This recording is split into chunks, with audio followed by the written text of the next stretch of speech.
Eh bien salut tout le monde, c'est Science Infuse. Aujourd'hui on se retrouve pour un nouvel épisode et cette fois-ci on se retrouve pour le tout premier épisode de cette nouvelle chaîne YouTube. Alors aujourd'hui dans cet épisode je vais vite fait vous expliquer qu'est-ce qui va se passer sur cette chaîne et ensuite on passera au cours de cet épisode 1 puisque même si c'est l'épisode tout premier de la chaîne, je vous ferai quand même un cours et aujourd'hui ça sera sur un sujet bien particulier puisque le brevet arrive dans 2 semaines et donc par conséquent pour ceux qui veulent prendre ce sujet précisément, vous l'avez compris, c'est sûrement un sujet du brevet.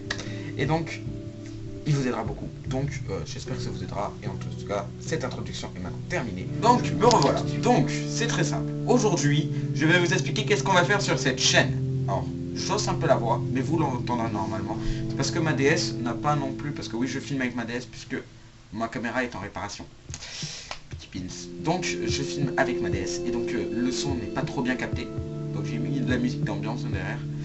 Je n'en mettrai pas au montage bien sûr. Vous me direz d'ailleurs dans les commentaires si vous préférez que je mette de la musique au montage ou si vous la préférez comme ça fait une petite musique d'ambiance pendant que je parle. Surtout que je la trouve pas mal. On a à peu près... Hop, 2 secondes. On a... c'est génial parce que je ne peux pas voir combien on a. On a 31 minutes 58 de musique. Donc, je vais vous expliquer maintenant qu'est-ce qu'on va faire sur cette chaîne. C'est une chaîne... très simple. Je sais même pas si je vous dis son nom dans l'introduction. J'ai une mémoire... Bref, c'est très simple. Sur cette chaîne, je vais vous faire beaucoup de sujets. Et ça va être très simple.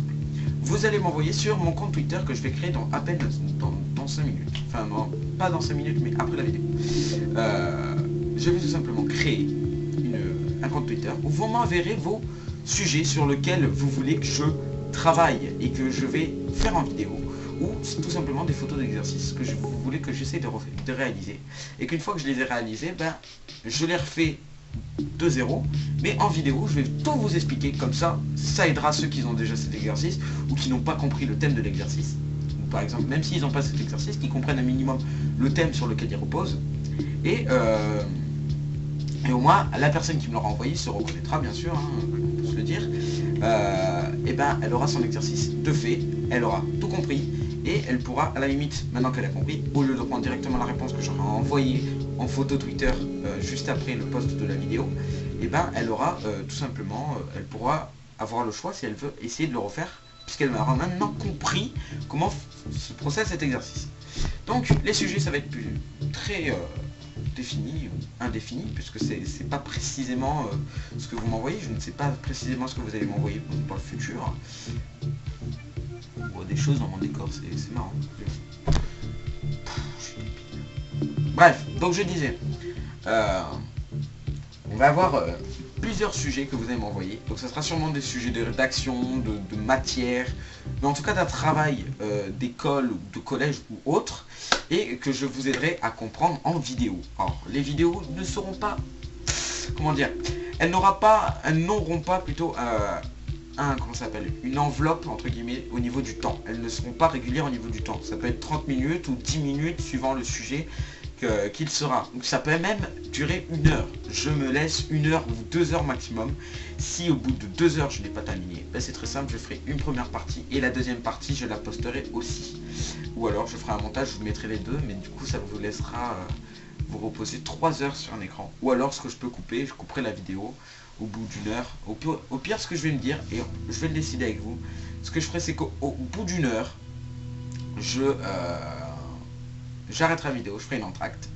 Et ensuite, donc je vous préviendrai, c'est fini pour cette première partie de vidéo, je vais la poster et vous aurez la deuxième partie dans tel jour, ou alors je la fais le jour même et je la poste en même temps, ce qui fait que vous aurez 2 vidéos différentes, mais ça vous évitera de rester 2 heures sur la même vidéo. Voilà. Et au pire, si par exemple l'exercice est pour 2 semaines après, vous aurez par exemple une semaine où vous pourrez faire la première partie, vous pourrez vous entraîner avec vos parents, et vous aurez tout compris grâce à moi ou grâce aux explications d'une autre personne, je ne sais pas. Et j'espère que ce sera surtout moi qui vous aurai bien expliqué.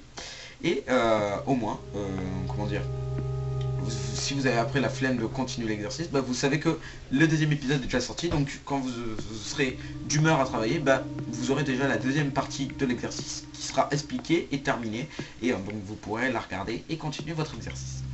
Donc maintenant je vais vous expliquer ce qui va se passer sur cette chaîne, je vais tout simplement arrêter la vidéo et donc faire une pause et après je la rajouterai au montage et on va commencer le cours après. Donc le cours aujourd'hui ça va être tout simplement sur un cours extrêmement important. Le brevet arrive dans 2 semaines. Pour ceux qui le savent, au brevet vous avez en français des rédactions. Rédaction sur un thème imaginaire, rédaction sur un thème argumentatif, donc un texte argumentatif. Et on va s'appliquer sur ce thème-là, donc le thème argumentatif. Ça va être le thème extrêmement compliqué que pratiquement personne ne va prendre.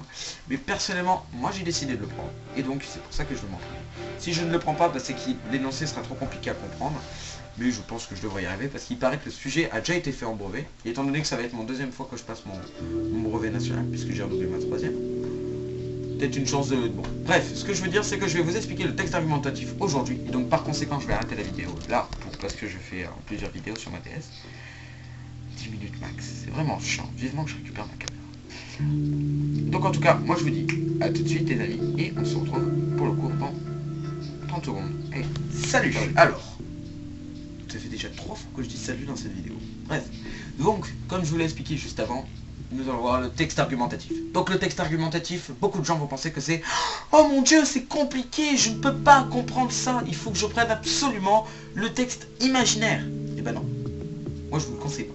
Parce que le texte imaginaire, certes, est plus facile, mais il se trouve que si vous vous trompez une seule fois, c'est hors sujet. Tandis que le texte argumentatif va vous donner un avantage de plus. Si vous vous trompez, vous avez quand même plusieurs questions qui vous permettront de rester dans le sujet principal, même si vous partez en hors sujet sur une des questions. Je m'explique. Dans un texte argumentatif, nous avons plusieurs parties. Exactement 3. L'introduction, le développement et la conclusion. Donc, ces parties-là vont tout simplement grouper votre argumentation sur le texte argumentatif. Donc, dans la première partie, vous allez annoncer votre plan, entre guillemets, suivant l'énoncé. Donc, on va prendre un exemple d'énoncé sur la guerre. Donc, je vais vous créer un énoncé maintenant tout de suite. Ça prend du temps. Non, j'ai pas. En vrai, donc vous avez un énoncé. Pour vous, la guerre, c'est bien ou c'est mal. Hop là, énoncé terminé.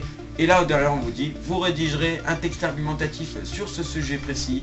Vous ferez 40 lignes, machin, vous expliquerez votre avis, tout ça. Et là, vous vous dites, putain, mais c'est super facile. Et là, beaucoup de gens vont se tromper. Beaucoup de gens vont partir et vont faire, hop, introduction. Dans cette rédaction, nous verrons... si la guerre c'est bien ou mal, vous allez faire un développement où vous allez expliquer les arguments, enfin les inconvénients, les avantages.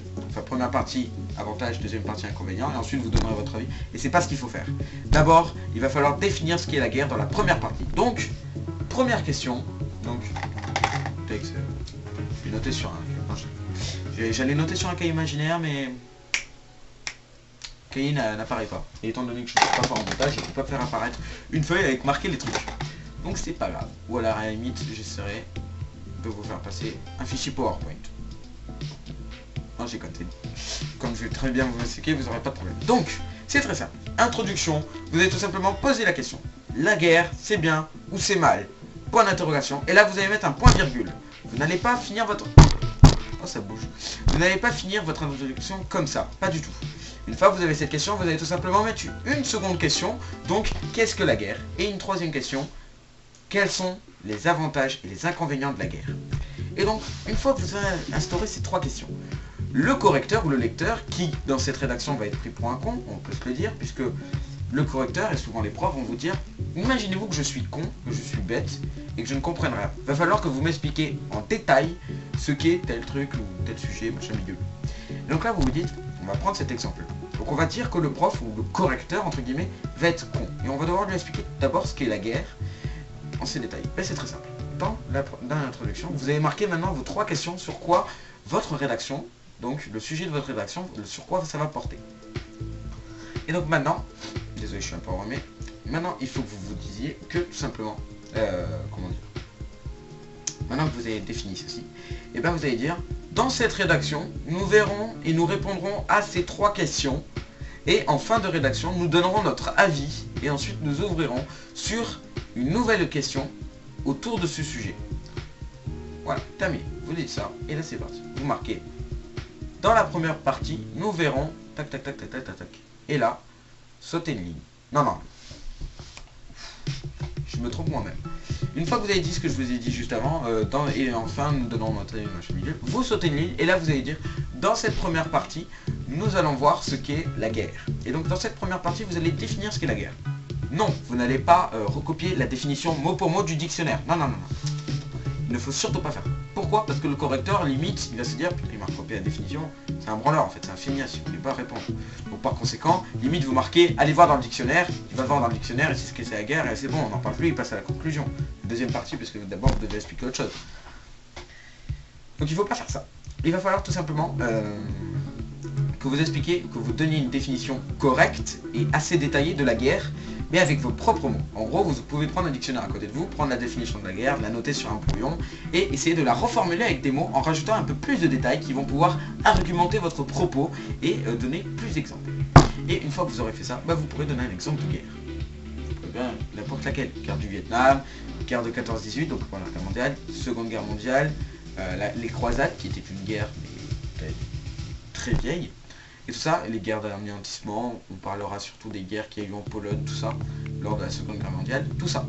Là, ça sera des exemples qui pourront appuyer vos propos. Et ensuite, vous allez sauter une ligne. Une fois que vous avez marqué, maintenant que nous savons ce qu'est une guerre, nous pouvons nous poser la question suivante. Donc la question numéro 2, et nous allons pouvoir y répondre dans cette deuxième partie. Vous sautez une ligne, et là vous dites, vous réécrivez la question.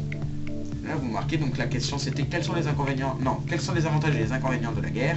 Donc là vous marquez, quels sont les avantages et les inconvénients de la guerre. Point d'interrogation, et là vous marquez, tout d'abord la guerre, et là vous avez marqué les avantages. Donc tout d'abord la guerre a certains avantages, elle permet de résoudre des conflits et autres. Mais j'ai pris un sujet de la guerre, ne me demandez pas pourquoi, parce que je voulais même pas toujours expliquer. Ne me demandez pas pourquoi, j'avais... Voilà, bref. Donc voilà, vous avez marqué vos avantages sur la guerre. Et là vous avez marqué, point. Mais la guerre possède des inconvénients, beaucoup d'inconvénients.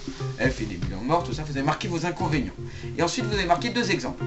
Pour les avantages, nous pouvons citer, et là vous avez cité votre exemple, et dire quelle est la similitude avec ce que vous avez cité dans les avantages. Et là ensuite vous allez faire point, sauter une ligne.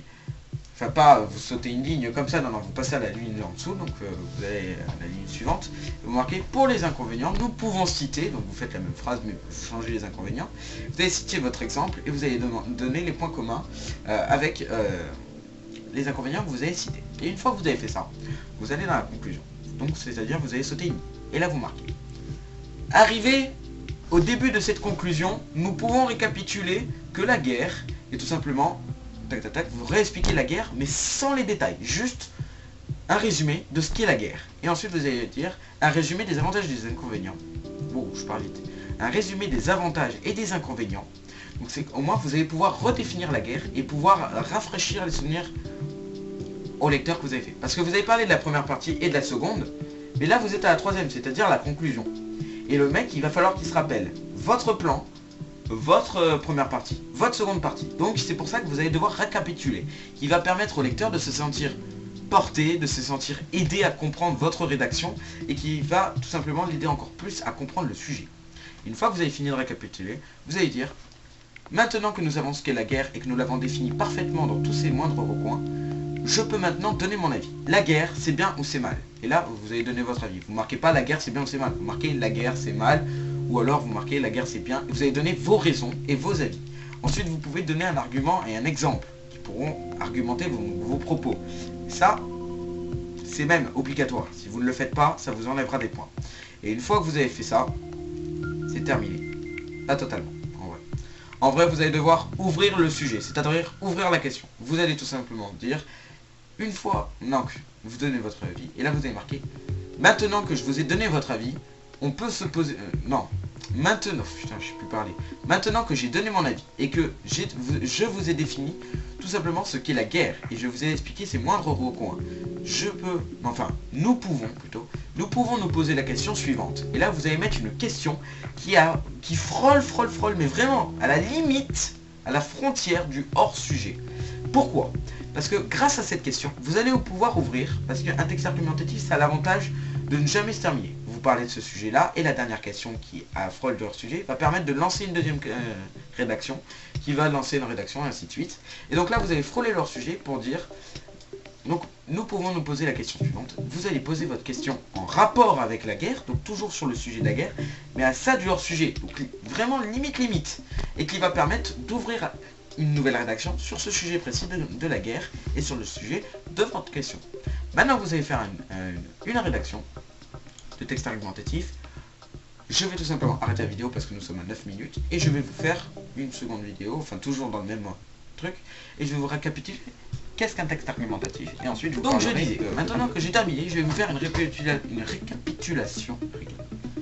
Piano, pagno, voilà. Une récapitulation du texte argumentatif. Un texte argumentatif, 3 parties, c'est la seule chose que vous devez savoir. Introduction, vous annoncez les questions de votre sujet, le plan, et ensuite vous commencez votre rédaction. Vous sautez une ligne. Première partie, développement. Donc première partie du développement, vous allez expliquer votre première question. Pas la question que vous avez posée dans l'énoncé, attention. Ça j'ai oublié de le préciser. Vous avez la question de votre énoncé et les 2 autres que vous avez faites. Donc première partie, vous faites la deuxième question, celle que vous avez, la toute première question que vous avez marquée, enfin la deuxième question que vous avez marquée dans l'introduction. Vous l'expliquez, donc vous définissez ce qu'est le sujet. Deuxième partie du développement, donc fin de la deuxième partie, tout court de la rédaction, vous répondez à votre troisième question, c'est-à-dire à la deuxième que vous avez formulée vous-même, qui va permettre de définir la première question, donc c'est-à-dire le sujet.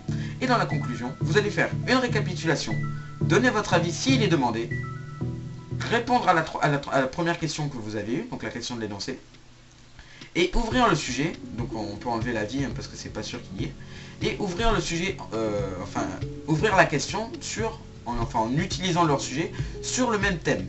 Voilà, et donc 5, vous avez terminé la rédaction. Voilà ce qu'est un texte argumentatif. Maintenant que je vous ai expliqué tout ça, j'espère que mes conseils et mes explications ont été assez clairs pour vous et que la science infuse est avec vous. Maintenant je vous dis à tout de suite parce que nous avons beaucoup de choses à discuter. Wow. La science infuse est sortie de mon corps. Elle est rentrée dans vos têtes. Et maintenant je vais vous expliquer, maintenant que vous avez la science infuse et que vous pouvez comprendre ce que je dis, je vais tout simplement vous expliquer plusieurs choses. D'abord, j'espère que vous avez été nombreux à aimer ce premier épisode et que vous serez nombreux à appuyer sur ce petit bouton bleu nommé like. Et ensuite, j'espère que vous serez nombreux à partager et à vous abonner à cette vidéo. Ça me ferait extrêmement plaisir. Et pour ceux qui s'abonnent, enfin même pour tous ceux, parce que vous allez tous vous abonner, j'en suis sûr et certain, pour tous ceux qui s'abonnent, c'est une blague, pour tous ceux qui s'abonnent, activez la petite cloche pour recevoir les notifications quand je vais poster des vidéos. Ça pourra vous servir si vous attendez vraiment une vidéo à propos d'un exercice que vous m'avez demandé, ma chère Midule, demandez, merci. Vous pourrez être sûr que vous recevrez la notification quand il sortira, donc vous pourrez savoir quand je sortirai l'épisode. Donc voilà. Et en tout cas, j'espère que vous avez kiffé cette vidéo.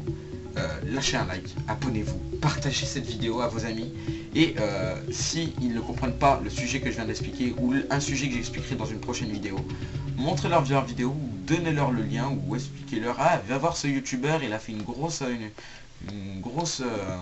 explication de ce sujet que tu ne comprends pas, machin bidule. Ça pourrait extrêmement aider vos congénères, vos camarades, comme que je pourrais dire, et aider même vos proches. Par exemple, les parents ne savent pas certaines choses et donc vous pourrez leur expliquer ou ne s'en rappellent plus, et donc grâce à moi, enfin grâce à ma vidéo et grâce à vous qui leur montreront et leur expliqueront plus en détail s'ils ne me comprennent pas, ça pourra les aider et vous aider vous-même. Alors j'espère que cette explication sur les textes argumentatifs t'a plu. Moi je te dis ciao tout le monde et que la science infuse soit avec vous. Ciao, bye bye.